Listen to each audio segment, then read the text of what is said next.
உங்களை சரியா படைச்சிருக்கிறாரு. சரியா நீங்க இருக்கணும்னு விரும்புறாரு. செம்மையாய் படைத்திருக்கிறார். செம்மையா இருக்கணும்னு விரும்புறாரு.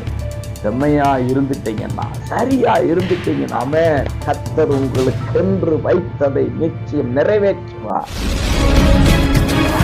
பிரியமான ஆண்டவருடைய அன்பு பிள்ளைகளே, உங்களை மனதார வாழ்த்துகிறேன். ஏசப்பா உங்களோடு இணைந்து இந்த நாள் இந்த ஆண்டு முழுவதும் இருப்பாராக. பிரசங்கி 7:29 இதோ தேவன் மனுஷனை செம்மையானவனாக உண்டாக்கினார். இப்போ நம்ம எப்படி இருக்கிறோங்கிறத யோசிக்க வேண்டாமா?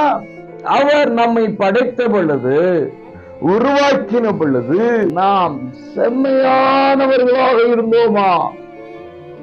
தேவன் நம்மை செம்மையானவராக உருவாக்கினாரா? இன்றைக்கு செம்மையா இருக்கிறோமா? நலமான பாதையில் நடந்து போய் கொண்டிருக்கிறோமா? நம்மை படைத்தவரை நினைத்து வாழ்ந்து கொண்டிருக்கிறோமா? செம்மையானவனாக நான் படைக்கப்பட்டேனே, இன்றைக்கு என் வாழ்க்கை எப்படி இருக்கிறது என்று சொல்லி அனுதினமும் நாமே பரிசோதித்து வாழ்ந்து கொண்டிருக்கிறோமா? அவர் நம்மை செம்மையாய் படை. சில குறைபாடுகள் இருக்கலாம், ஆனால் தேவனுக்கு அது குறைபாடுகள் அல்ல. உங்களை சரியா படைச்சிருக்கிறாரு. சரியா நீங்க இருக்கணும்னு விரும்புறாரு. செம்மையாய் படைத்திருக்கிறார். செம்மையா இருக்கணும்னு விரும்புறாரு.